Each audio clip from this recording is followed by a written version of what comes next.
Vamos a tratar un tema. La religiosidad popular en nuestra diócesis ha dado muchísimos frutos de vida cristiana y es un elemento importantísimo en la vivencia de muchos cristianos de nuestra diócesis.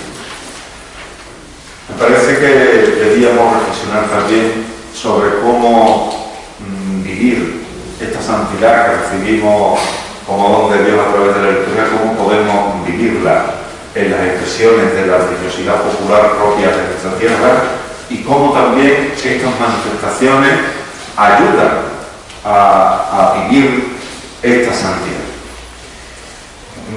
Pensando en que podría hacer esto, pues nadie mejor que un miembro de nuestra propia delegación de liturgia, don Joaquín de la Peña Fernández. Él ya lo decía ayer cuando presentaba la jornada, en el mundo de la cura, bautizado normal y corriente de nuestra diócesis. Él, como su preparación académica, es licenciado en Historia, pero ha sido siempre, ha tenido muchísima curiosidad en todas las áreas del conocimiento y también en el nuestro de la teología y de la liturgia. De hecho, también ha hecho, no sé si alguno de vosotros coincidió cuando su esposa, también aquí presente, pues hicieron los cursos de liturgia en nuestro instituto, o sea, que ha tenido siempre esta curiosidad.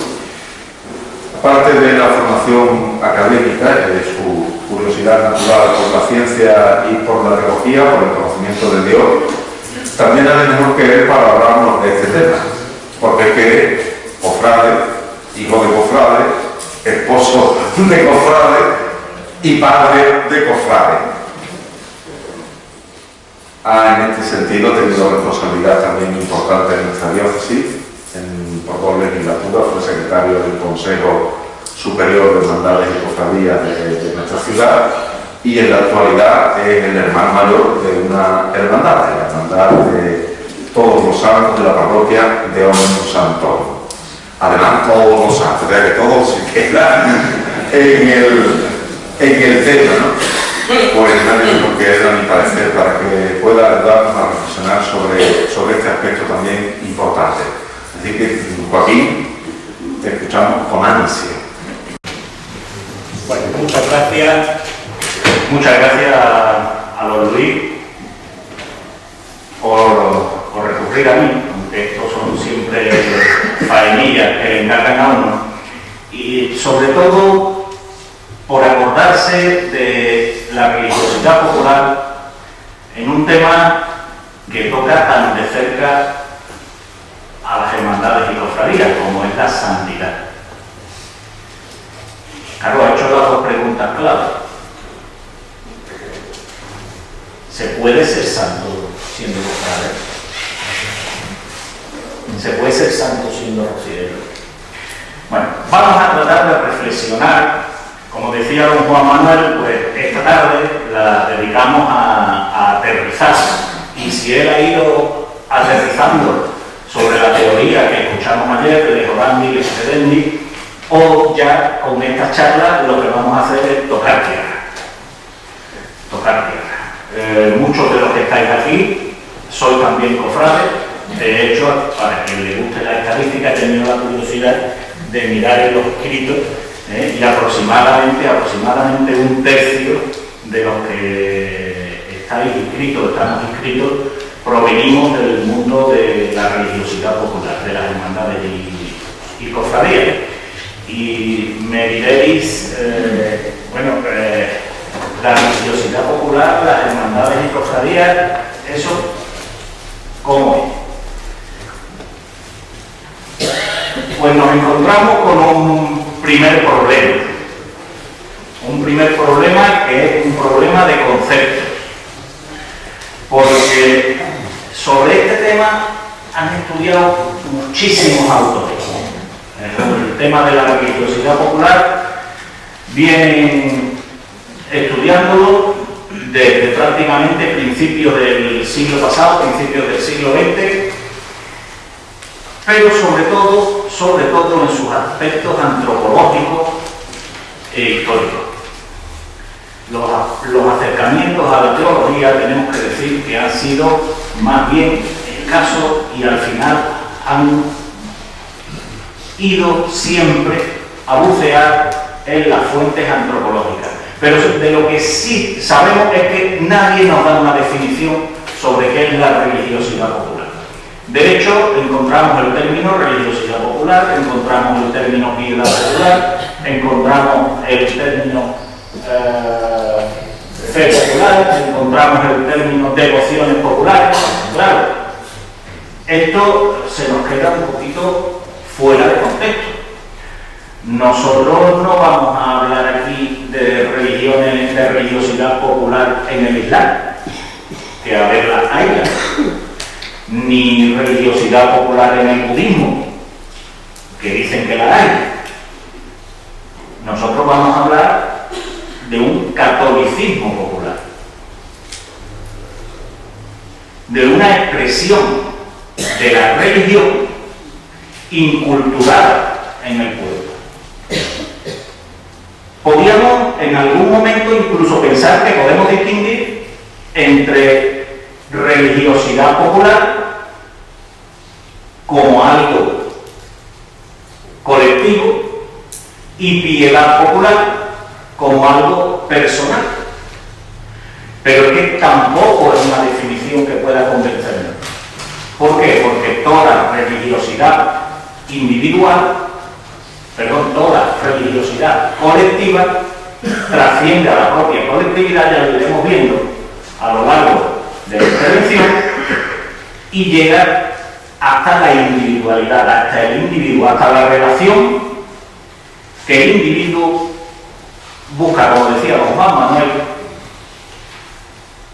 antropomorfizar, perdonadme el palabra. Esa relación con Dios que el individuo busca hacer suya en algún momento más allá de la liturgia.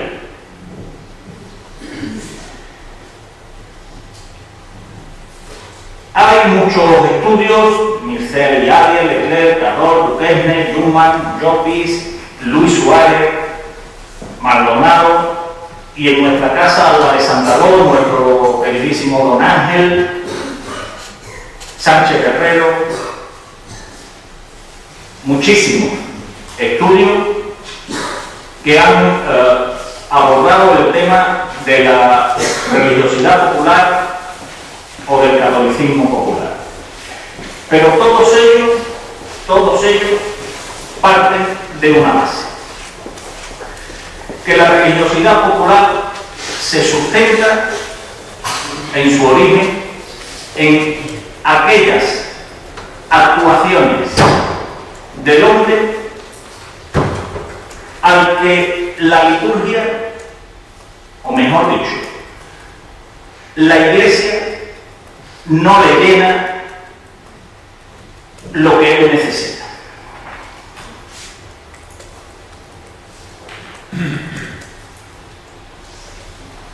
De hecho, cuando hablamos de todos estos estudios, vemos que, por un lado, la antropología prevalece sobre la teología, la historia sobre la pastoral y la sociología sobre la historia de la Iglesia.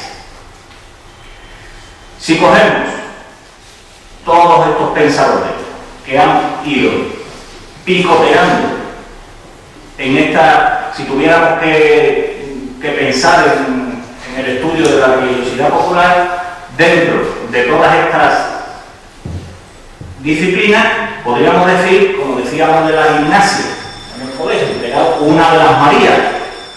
La religiosidad popular tiene siempre esa connotación de, bueno, podemos hablar de teología, podemos hablar de antropología, pero la religiosidad popular es una rama ahí, como si lo popular tuviera menos valor que lo elitista.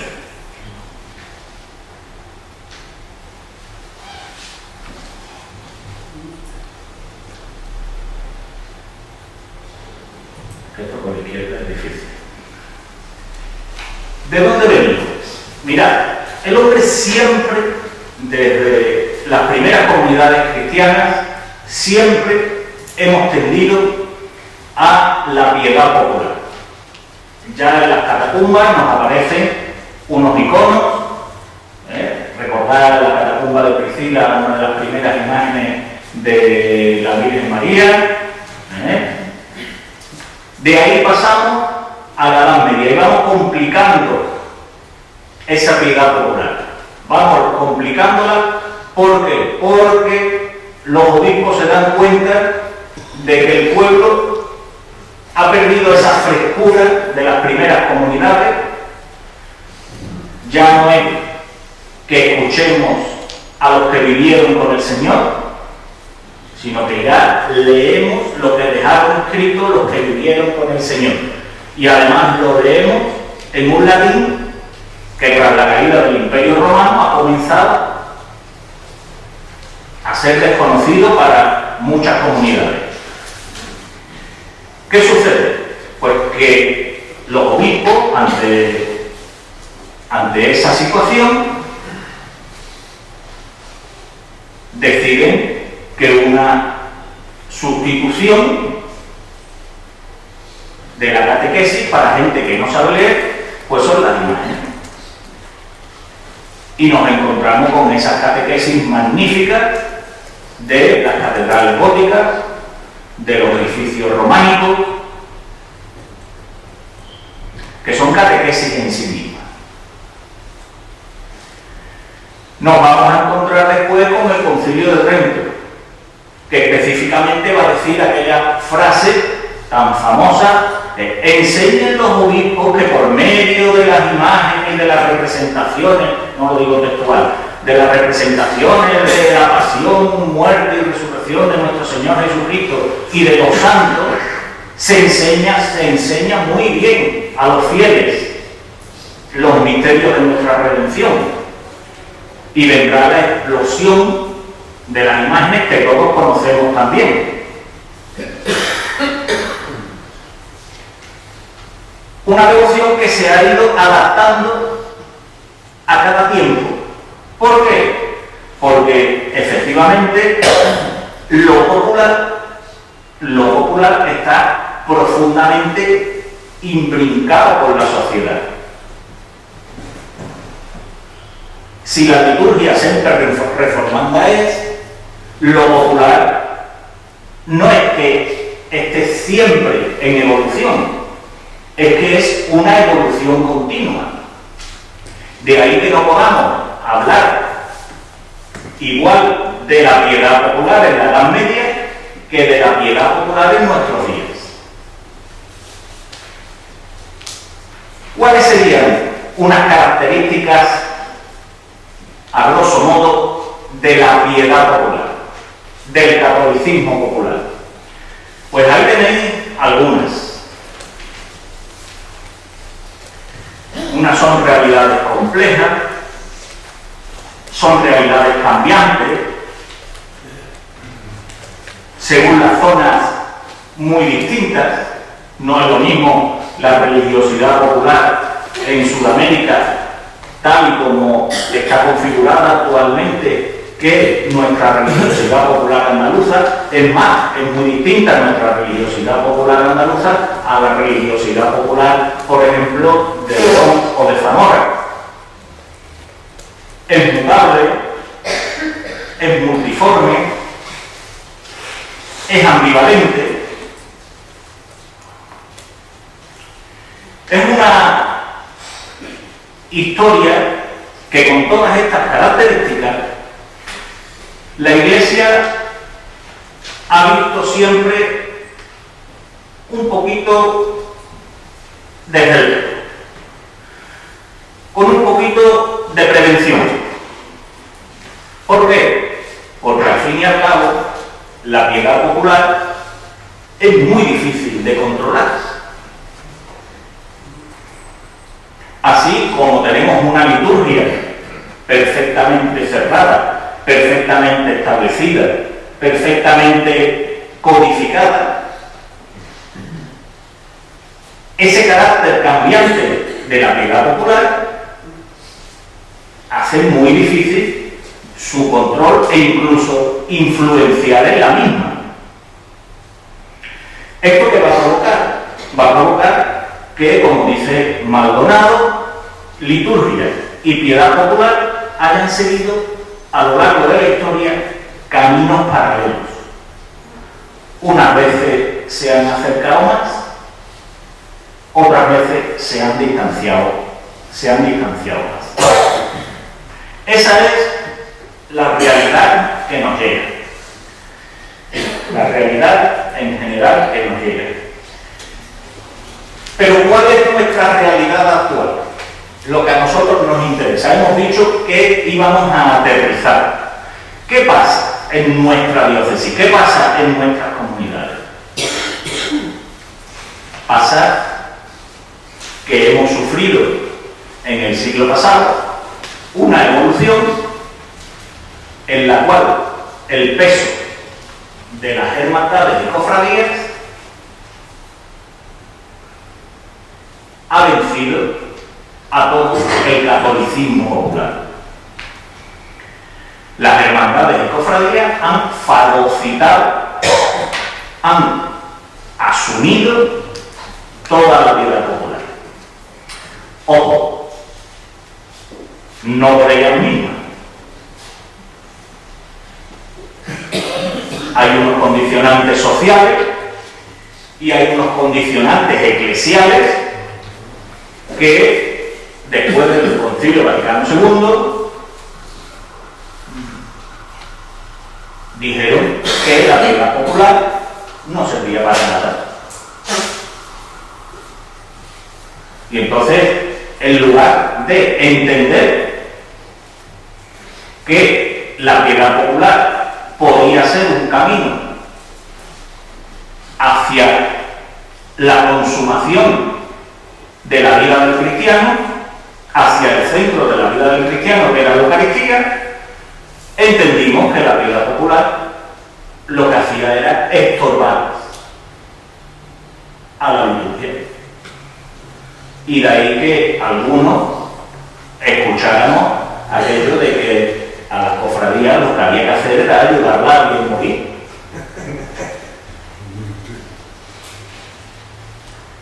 Veréis, las actas del sínodo hispalense también. El sínodo hispalense se produjo un ataque de lleno a las hermandades y cofradías. En gran parte por razón. ¿Qué sucedió? Sucedió que efectivamente había unos cofrades muy inteligentes que entendieron todos esos cosquillos que les habían dado otros hermanos en la fe, que no comulgaban con ese carisma especial de la religiosidad popular, y se pusieron manos a la obra. Claro, también sucedió que frente a esa prevención de la Iglesia con la religiosidad popular, nos encontramos con unos poderes civiles acabada de desembarcar la democracia, que vieron en la religiosidad popular un filón donde arañar votos y un filón para quitar influencia de la Iglesia. De hecho, si vemos las intervenciones de los obispos, pasan de un tono, bueno, son fieles, que vamos a ver si se puede aprovechar algo, a las últimas intervenciones totalmente y decididamente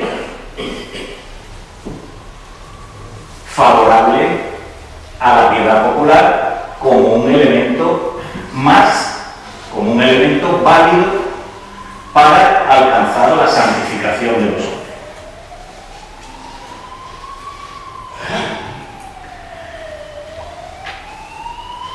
Hay que pensar que esa complejidad y esa relación entre jerarquía y religiosidad popular también ha tenido sus altibajos. También ha tenido sus altibajos. Lo iremos viendo más adelante. Nos interesa ahora profundizar en cómo efectivamente la religiosidad popular participa de todo lo que está pasando en la sociedad. La piedad popular está imbuida de la sociedad. Vemos cómo día a día se complica todo. Se complican las cuestiones administrativas, se complican las cuestiones eclesiales, se complican las cuestiones de autocontrol, de auditoría. La semana pasada me encontré a un hermano mayor, una hermandad chiquitita, muy poquitos hermanos. Me decía, Joaquín, esto de cambio de junta de gobierno, ¿cómo se hace ahora? Dice, es que resulta que antes daba el decreto el vicario general y con eso iba yo a todos lados. Digo, no, espera, es el decreto del vicario general, el decreto del delegado de asuntos jurídicos, el certificado del secretario canciller, el certificado de la conferencia del secretario de la conferencia episcopal, y luego te lo llevas al notario. Me decía, mira, yo es que lo más que he llevado ha sido la comunidad en casa. Eso lo estamos viviendo en la sociedad. No solo en el caso de las hermandades, cualquier asociación. En mi parroquia hay una asociación del Sagrado Corazón de Jesús. Y el otro día me preguntó, oye, que me han preguntado dos asociadas que esto de Hacienda, ¿cómo se ha sentido? No te metas, con las cuotas que pagáis no va a compensar lo que hay de momento. Bien, hay una complejidad logística, porque la piedad popular en nuestra diócesis, en este proceso, en esta evolución, se ha complicado con el surgimiento de muchísimas manifestaciones externas. Ojo, vamos a distinguir, por favor, lo público de lo externo. Cuando hacemos culto, el culto siempre lo hacemos en nombre de la Iglesia. Cuando realizamos un culto, o una procesión, o cualquier acto de piedad, lo hacemos en nombre de la Iglesia. Distinto es si salimos a la calle o no salimos a la calle. Pues eso se ha complicado. Hay que convivir con una ciudadanía que ahora ya no se conforma con aguantarse si le coge un Vía Crucis un domingo a las 4 de la tarde y que te protesta.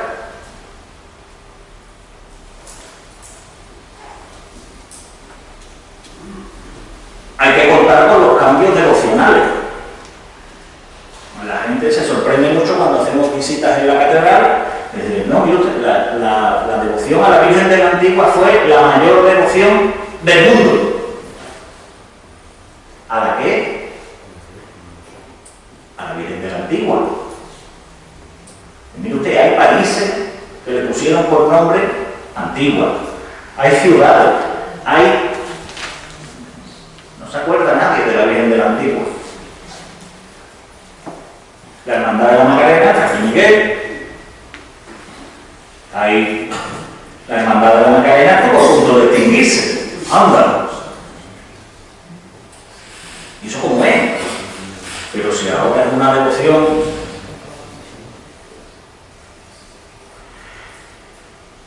Hombre, mire usted, es que en este país teníamos un índice de matrimonio del 100%. Vamos por el 34.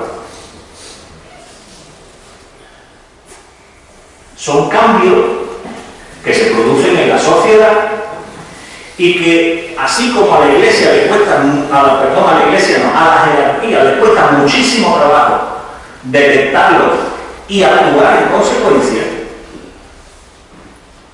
las hermandades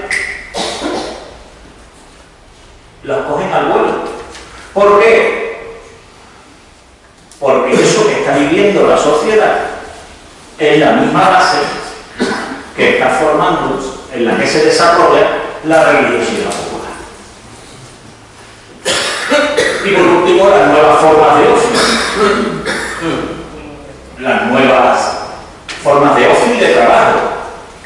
Si antes teníamos a la mujer en casa sin trabajar, que era en donde estaba verdaderamente la transmisión de la fe, hoy ese papel lo han asumido los abuelos. Como dice lo de Luis, a la abuela hay que ponerle un altar.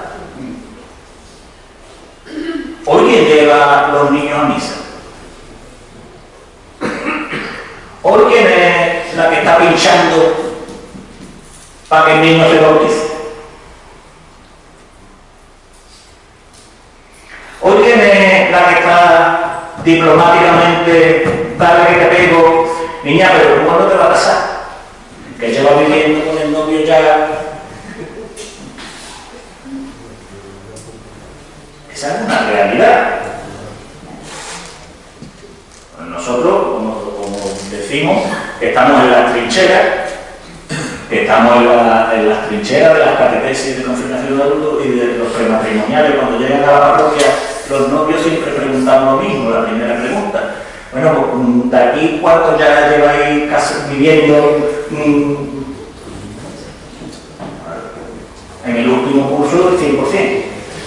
Bueno, y hay que darle gracias que vienen a casarse por la iglesia, claro, es lo que le decimos nosotros, que enhorabuena, que muchas felicidades, y que forman parte de una minoría escogida. Eso, la religiosidad popular lo detecta enseguida. Lo detecta enseguida. Y nos estamos encontrando, claro, esto es una ventaja. Esto es una ventaja porque nos da una frescura, nos da una viveza, nos da una capacidad de transformación tremenda. Pero también conlleva sus riesgos. ¿Y esos riesgos cuáles son? Pues los riesgos de que esas mismas actitudes que están sucediendo en la sociedad contagien la vida. Vamos a hablar de nuestra realidad, de la realidad de nuestra diócesis, la vida de las hermandades y cofradías. Y nos encontramos en una sociedad, como decía el pensador Zygmunt Bauman, un filósofo, falleció todavía no hace un año, en una sociedad posmoderna, en una sociedad de un pensamiento líquido. ¿El pensamiento líquido cuál es? Vamos a ver. Si nosotros cogemos un cesto de mimbre y lo llenamos de agua, ¿qué pasa?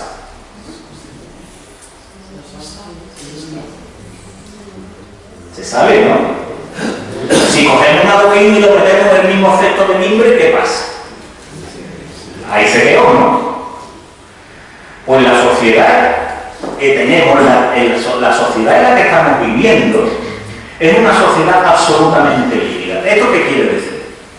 Quiere decir que no hay un pensamiento cerrado, no hay un pensamiento fuerte, no hay un pensamiento, sino que, bueno, vamos a adaptarnos. El agua se adapta, como decía don Juan Manuel, vaso o botella. Vamos a adaptarnos. ¿Qué te duele escuchar a esa abuela, todavía no muy mayor? Dice, no, la niña no se ha ido a vivir con el novio, pero vamos, ¿qué? No va a casarse, total, lo que yo le digo. ¿Para qué? Si da igual. ¿Cómo que da igual? Marí, que no da igual. ¿Tú cómo te casaste? Por la iglesia, ¿no? Sí. ¿Y es igual?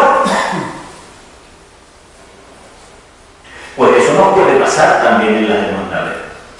Que con tal de satisfacer lo que la sociedad está demandando, dejemos unos valores consistentes y transformemos la vida de hermandad en una vida líquida que se adapta a lo que la sociedad ahora, este trimestre para la derecha, o este trimestre para la derecha, este trimestre para la izquierda, o este trimestre para la izquierda. Claro, esa misma sociedad líquida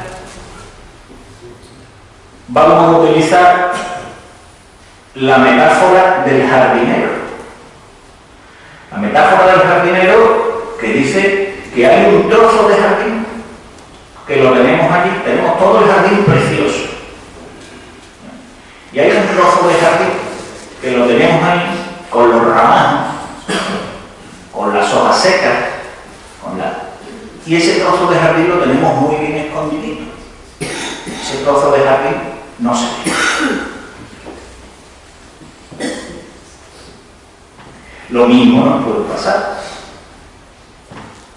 ¿Por qué? Lo iremos viendo conforme vayamos avanzando. Las consecuencias sociales de imbuirnos en esta sociedad laica la estamos viviendo, en esta sociedad líquida, perdón, la estamos viviendo. Fijaos, hay una escasa participación del cuerpo social. No leo. Yo tengo algunas manías, unas más peligrosas que otras. Una de ellas es de los boletines de hermandad que caen en mis manos. Hasta ahora no he tenido ningún efecto secundario,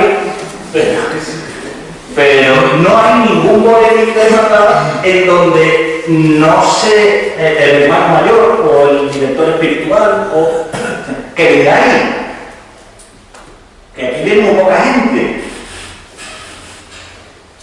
Lo mismo nos pasa en las parroquias. Qué trabajito nos cuesta que la gente nos eche una mano en las cartas, la pastoral de la salud. Qué trabajito. Chiquillo, parroquias con 6, con 7, con 14.000. Tú no tienes a nadie que te eche una mano. Hombre, catequesis para los niños siempre hay alguna señora que da el salto para adelante pero lo demás, escasa participación. Hay una desafección social con la Iglesia institución, con la jerarquía. Es más, los que estamos en el mundo laboral todavía hemos tenido que escuchar alguna otra vez, pero que tú estás donde a ti no te pega eso, ¿no? Tú eres muy raro, ¿no?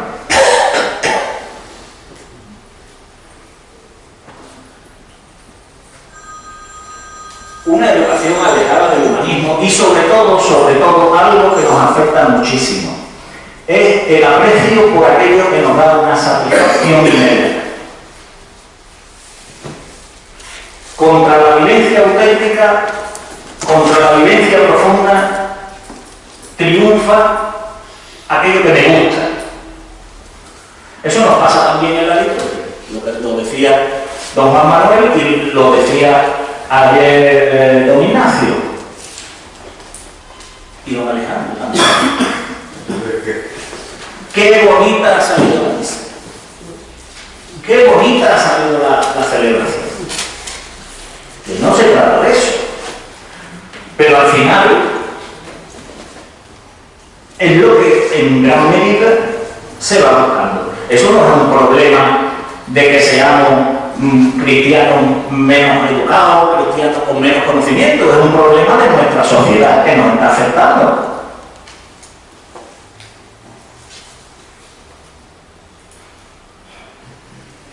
En el catolicismo popular, idéntico. Hay una pérdida de las devociones particulares,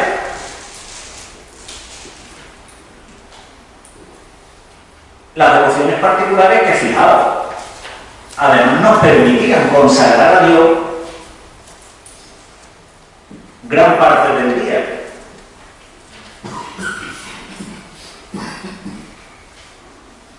Yo le pregunto, cuando hemos tenido la exposición de Murillo en la catedral y llevábamos, cuando hemos tenido colegio y llevábamos a los niños delante del ángel de la guarda de Murillo, y preguntaba, bueno, vamos a ver, el ángel de la guarda, ¿sabéis quién es? Bueno, pues vamos a rezar al ángel de la guarda. ¿A vos sabéis la oración del ángel de la guarda? ¿Tú te lo sabes tú? Antonio, los niños ya no saben la oración del ángel de la guarda. Ángel de la guarda, dulce compañía. Claro, nosotros la sabemos todo. Cuatro esquinitas. Esas devociones se han perdido. No las tenemos. ¿Qué se mantiene? Hombre, pues mire usted, se mantiene aquellas que están relacionadas con las hermandades. Curioso. El rosario donde se reza antes de los cultos. Y las hermandades siguen manteniendo el rosario. Yo podía hacer aquí una estadística ahora mismo, no la voy a hacer. ¿Cuándo rezamos el rosario en casa?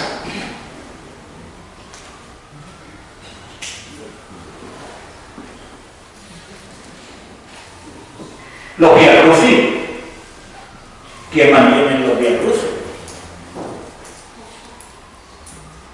Las hermandades y alguna parroquia, con algún crucificado en Cuaresma.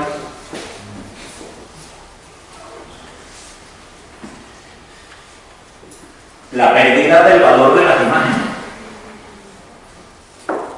Claro. Claro. Si yo estoy viviendo una sociedad intrascendente, donde no hay una búsqueda de la trascendencia, para mí la imagen, perdonadme la expresión, es algo bello. Y en lo bello se queda. Es un museo, le decía el don Alejandro. Al final, la religiosidad popular, el peligro, uno de los peligros que acecha a las hermandades y cofradías, es quedarse como un museo. Muy bello, precioso, pero absolutamente vacío de contenido.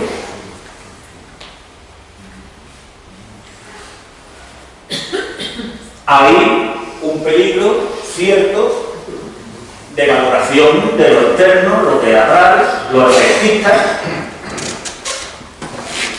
Claro, mire usted, no estoy diciendo ni mucho menos, es decir, yo no he bajado desde Peñaperro ayer por la mañana, uno tiene 57 y se ha criado en esto. No estoy diciendo que las hermandades y cofradías tengan que ser como las de Zamora, con las capas pardas. Pero la tendencia a lo efectista, a lo que guste, a lo teatral, ese es un peligro cierto que está ahí.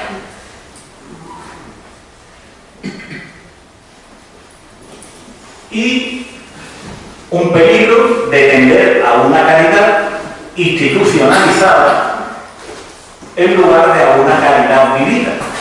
Es decir, si la hermandad y cofradía no es más que algo para agradar, pues mire usted, ahí tiene usted el cheque, ya he cumplido.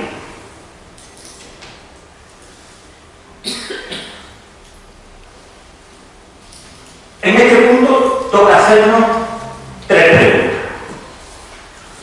La primera, ¿existe realmente un catolicismo popular?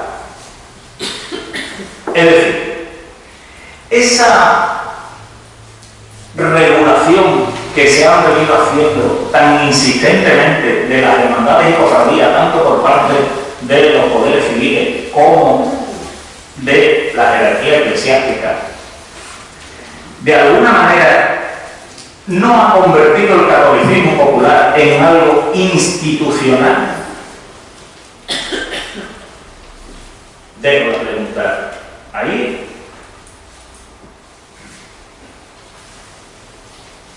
¿Es la religiosidad popular un instrumento válido para alcanzar la santidad?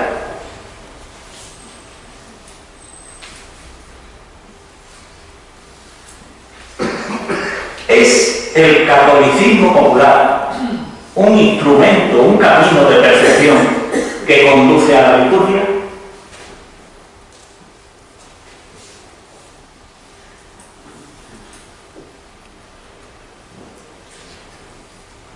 Es cierto que las hermandades tenemos que derrumbar algunos mitos. Mire usted, podemos seguir hablando de santidad, de catolicismo popular. Pues mire usted, esta ya no es la fe del carbonero. El hecho de que un tercio de los que estamos aquí provengamos de hermandades ya es un signo. El hecho de que muchas parroquias se nutran de cofrades para asumir las catequesis, tanto prematrimoniales de confirmación de adultos, es un signo. Hoy día tenemos en los censos de nuestras hermandades a gente muy comprometida y a gente muy sabia. Es cierto que hoy día las hermandades y cofradías son un movimiento profundamente eclesial. Profundamente eclesial. No tenemos más que comprobar cómo en el instante en que surge una asociación de fieles, la pretensión es buscar una parroquia que los acoja, porque lo que pretende es el reconocimiento de la Iglesia como asociación parroquial, como hermandad, como se llame ahora, todos estos pro o pre. Es cierto que efectivamente hay una tensión entre el clero y los laicos, pero que es una tensión que surge en esencia. ¿Por qué? Porque la esencia del catolicismo popular es precisamente la formación, el origen, es precisamente ese complemento a la liturgia. Decía el cardenal amigo en un librito publicado por nuestro querido don Ángel, dice, es un anticlericalismo, una tensión entre clero y laico muy curiosa, porque por un lado quiere que el cura esté, pero que el cura no se meta en lo suyo. Quiere que el cura tenerlo, que no falte. Si falta, ya están llamándome a la puerta. Oiga usted, que el cura no viene a protestarme de que el cura no viene, pero si el cura viene, pero no me metan, es para que esté. Es una tensión muy curiosa. Y es un movimiento donde hoy día, efectivamente, creo, o al menos así lo vivo y lo comparto con muchísimos hermanos, miembros de juntas de gobierno, donde efectivamente hay una preeminencia de la liturgia sobre los actos de piedad.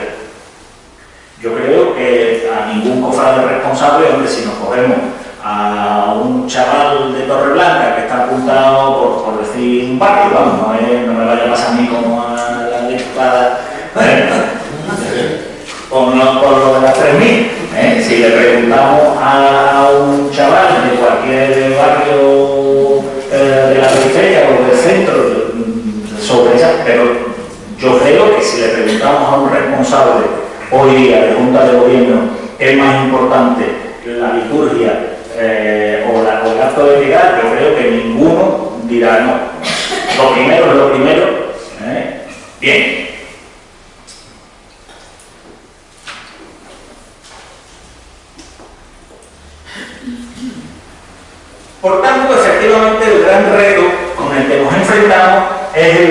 la santidad en nuestra comunidad. Y es la gran pregunta que nos han venido haciendo desde hace más de 2000 años. ¿Cómo reconocerán que soy mi discípulo?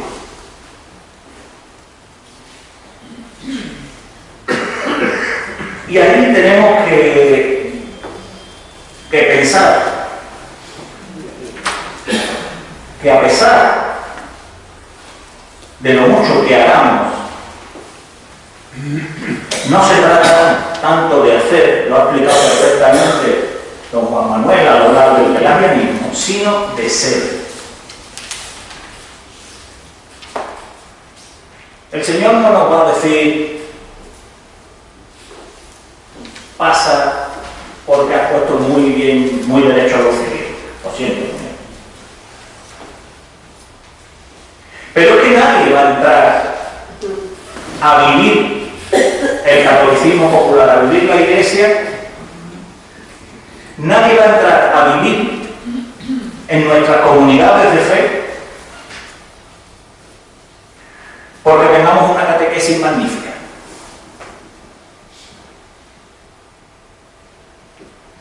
Es más, si fuera por eso, deberíamos tener nuestras iglesias llenas, porque damos unas catequesis magníficas. Al final, nos van a reconocer,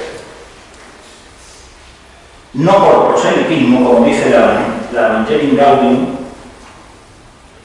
sino por la atracción que generemos, sino por cuánto nos queramos. Ese es el gran reto de la santidad al que tenemos que enfrentarnos.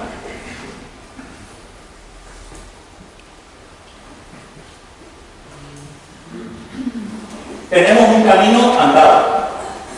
Tenemos un camino andado de la religiosidad popular, el valor del sacrificio, la cercanía del entorno, el aprecio por las imágenes. Nos queda por avanzar en eclesialidad, en llegar a todos los hermanos, pero ha llegado la hora de la definición. ¿Y esa definición cuál es? Pues ni más ni menos lo que llevamos hablando desde ayer a las 6 de la tarde. El entender que, ya sea en liturgia, ya sea en piedad popular, no hay más que vivir lo que creemos, celebrar lo que vivimos, vivir lo que celebramos, creer lo que celebramos y así buscando todas las combinaciones posibles.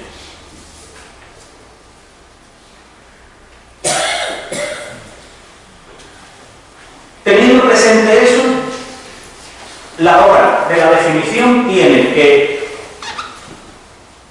tenemos que entender que la piedad popular es un valor añadido a la sociedad, es un valor añadido a la Iglesia y es un valor añadido al individuo. Un valor añadido a la Iglesia porque supone un complemento formativo. Yo estoy asustado muchas veces cuando dicen formación para los cofrades. Yo ya no sé a dónde atender. Tenemos los del consejo, los de la parroquia, los de la ciprestazgo. Ahora, los de la delegación de liturgia, este fin de semana retiro con los obispos.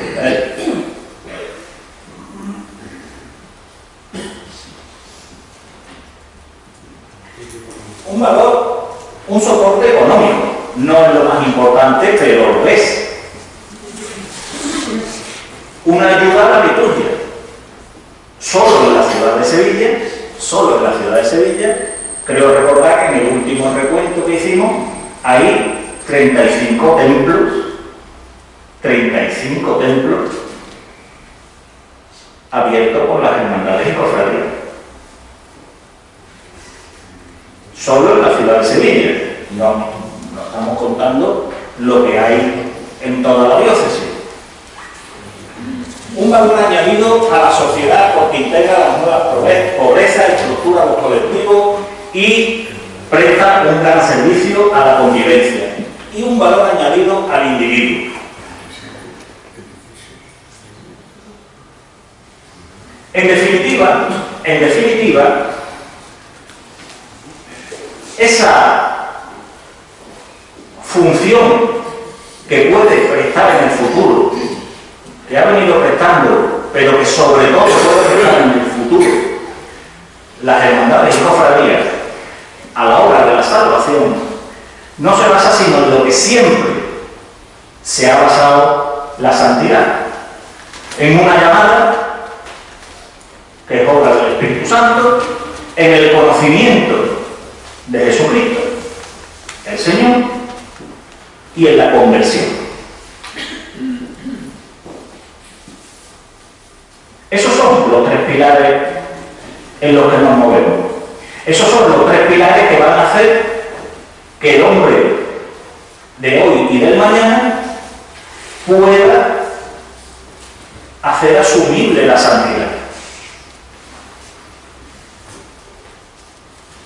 Y esa sería la línea en la que el Papa, el Laudete et Exsultate, nos marca algunas líneas de trabajo.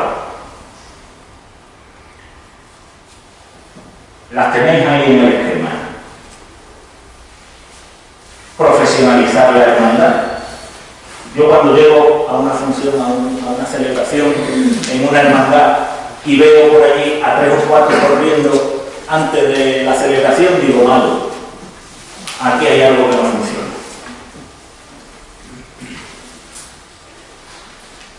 Porque efectivamente se está cuidando mucho.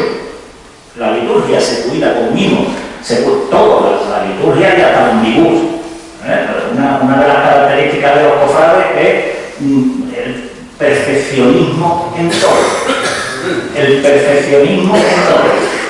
Pero corremos el riesgo de profesionalizar la religión.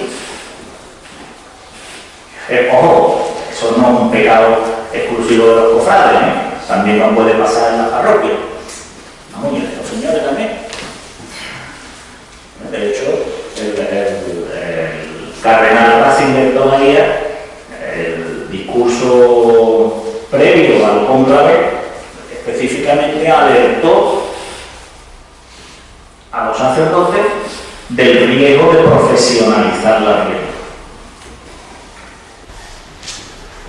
Vamos terminando.